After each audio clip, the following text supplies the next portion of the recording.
इनके जो मंडी के प्रत्याशी हैं, एक दिन तो वो आते हैं और रोते हैं कि खुद कहते हैं, हमारे कहने से बहुत पहले खुद कहते हैं कि कांग्रेस की बेकार सरकार ने कोई काम नहीं किया, तो हम किस मुंह से लोगों के पास वोट लेने जाएंगे। ये खुद प्रतिभा जी और उनके बेटे का बयान है ये, और रिकॉर्ड उन दोनों ने बोला हुआ है ये। और ये कहते हैं अब हम कौन सी शक्ल लेके लोगों के पास, या हमारे खुद के कार्यकर्ताओं के तक के तो हमने काम करवाए नहीं।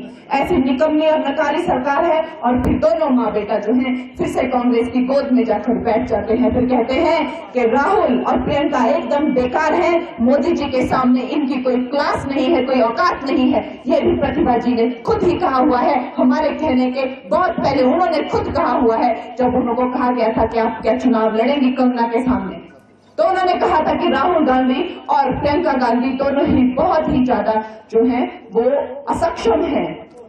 मोदी जी के सामने उनकी कोई हैसियत नहीं है। वो मोदी जी कहाँ और ये कहाँ, और हमारे पास बजट नहीं है, हमने लोगों के काम नहीं कराए हुए हैं। इस तरह के इन्होंने बयान दिए हैं। अब हमारे लिए बताने को रहा ही क्या है। इनके जो काले चिट्ठे हैं वो जनता के सामने खुल चुके हैं। और राजा बाबू हैं, वो कहते हैं कि मैं सनातनी हूँ, मैं हिंदू हूँ, और फिर कहते हैं सियापति हनुमान की जय। कोई होश ही नहीं है उनको। अभी कल भी उन्होंने कहते कि जवाहरलाल इंदिरा गांधी हमारी पहली राष्ट्रपति थी और जवाहरलाल नेहरू जो 22 साल जेल में थे। तो इस तरह के जो राजा बाबू है, ये सिर्फ एक कार्टून कैरेक्टर हो सकते हैं। ये देश के कोई नेता या प्रधानमंत्री नहीं हो सकते। और देश की जनता इनको जवाब देगी।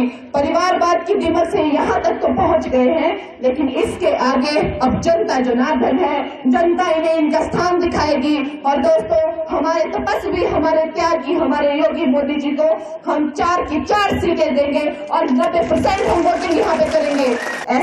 ऐसी हमारी MP है जिनको कभी किसी ने देखा नहीं। और आपको जानकर बहुत दुख होगा दोस्तों। मैं आपको एक बात बताती हूँ कि हमेशा जो भी लोकसभा के कैंडिडेट होते हैं या लोकसभा के जो MP होते हैं, उनका एक कार्यकाल के बाद सबका एक लिस्ट आता है जिसमें उनके नंबर आते हैं कि किसने कितनी सांसद नीति इस्तेमाल की। ना कि प्रतिभा जी ने कहीं दौरे नहीं लगाए, वो तो एक बात है। इतनी त्रासदी आई, इतने गरीब लोगों के घर गए, इतनी जान धन की हानि हुई, लोगों के पशु बह गए, लोगों के खेत गिर गए, डंगे गिर गए, घर गिर गए, इतनी हानियां हुई। आपको जानकर बहुत दुख होगा। जिन नेताओं ने, जिन MP ने अपनी बिल्कुल शासित निधि यूज नहीं की, लास्ट के 3 लोगों में से एक नाम प्रतिभा सिंह का था। उनको दया नहीं आई मासूम हिमाचल की जनता की। उन्होंने एक सांसद गिरी की एक पाई किसी को नहीं दी दोस्तों। ऐसी कठोर, ऐसी भावहीन, उनको दया नहीं आई हिमाचल की गरीब जनता पर। वो करोड़ों रुपए कहाँ गए सांसद निधि के, ये जानना, ये प्रश्न करना हमारा हक है और हम करेंगे और हम कर रहे हैं दोस्तों।